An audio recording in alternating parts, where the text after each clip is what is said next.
Integral a to b x cube dx is equal to 0 and integral a to b x square dx is equal to 2/3। Then find the value of a and b। ठीक है, क्या पूछा जा रहा है कि आप हमें a और b की वैल्यू बता दीजिए। तो जब भी आपको इस तरह के क्वेश्चंस आएंगे आप यहां पर क्या अप्रोच लगाने वाले हो। तो सबसे पहले तो पहला कंडीशन यही गिवन है आपके पास कि integral a to b x cube dx 0 दिया है।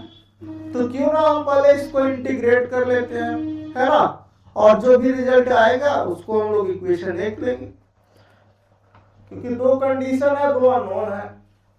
तो इंटीग्रेट करेंगे तो ये होगा x की power 4/4 limit a to b बराबर में 0 है। अपर लिमिट लगाएंगे तो b की पावर 4 माइनस a की पावर 4/4 आएगा इज इक्वल टू में 0। ये 4 यहाँ डिवाइड में है, क्रॉस मल्टीप्लाई कर देंगे 0 हो जाएगा, है कि नहीं। अच्छा, तो यहां से इसको क्रॉस कर लेते हैं। तो यहां आपको मिल जाएगा b की पावर 4 माइनस a की पावर 4 0 होगा। इसको मैं b स्क्वायर का स्क्वायर लिख सकता हूं, इसको भी हम a स्क्वायर का स्क्वायर लिख सकते हैं।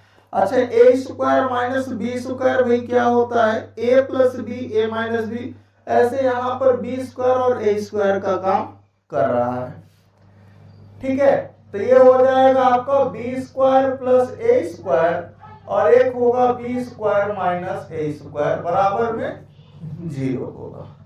अब जरा गौर करिएगा, a का स्क्वायर प्लस b का स्क्वायर ये तो 0 नहीं हो सकता, है ना। यहां पर आपका पेयर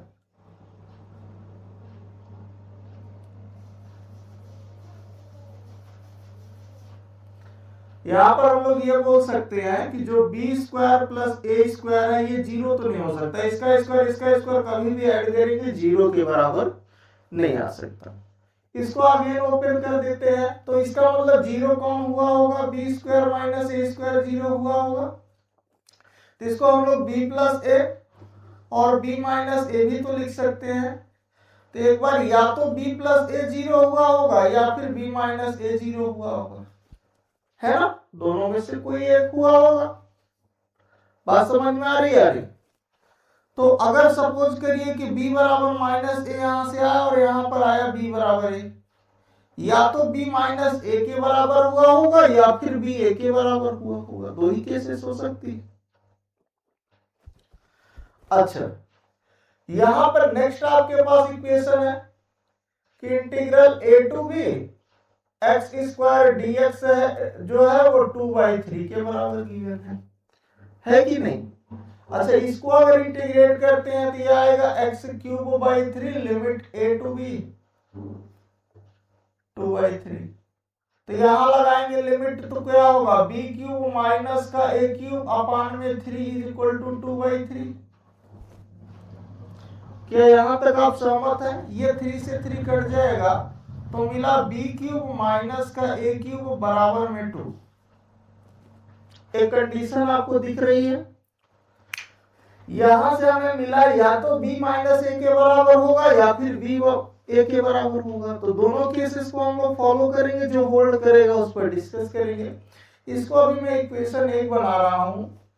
अगर पहली केस में लेके चलता हूं कि इफ जो b है अगर a के बराबर है,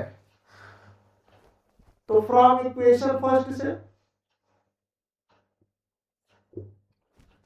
भैया अगर आपका b जो है वो a के बराबर है, तो जैसे मैं यहां रखूंगा कि भाई b cube minus a cube की वैल्यू मुझे क्या मिल जाएगी, 0 मिल जाएगी, जो कि पॉसिबल नहीं है क्योंकि इसकी वैल्यू 2 के बराबर है कि नहीं। इसका मतलब ये तो नहीं हो सकता,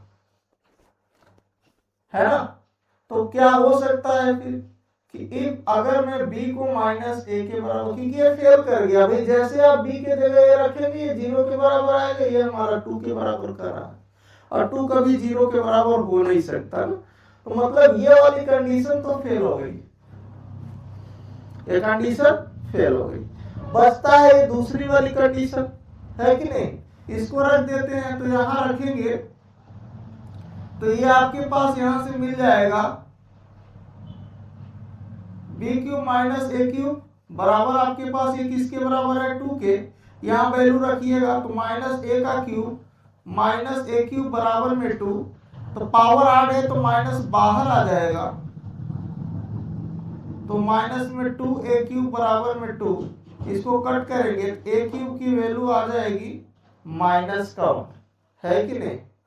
तो इसको अगर मैं माइनस 1 को क्या लिख सकता हूँ, अगर मैं पावर इसका भी ऐड कर देता हूँ, माइनस 1 की पावर अगर आप ऐड करते हो तो माइनस 1 भी मिलता है, और कंपेयर करोगे तो ए की वैल्यू माइनस 1 मिलेगी, और जब ए की वैल्यू माइनस 1 मिलेगी तो बी की वैल्यू क्या आ जाएगी 1 आ जाएगी।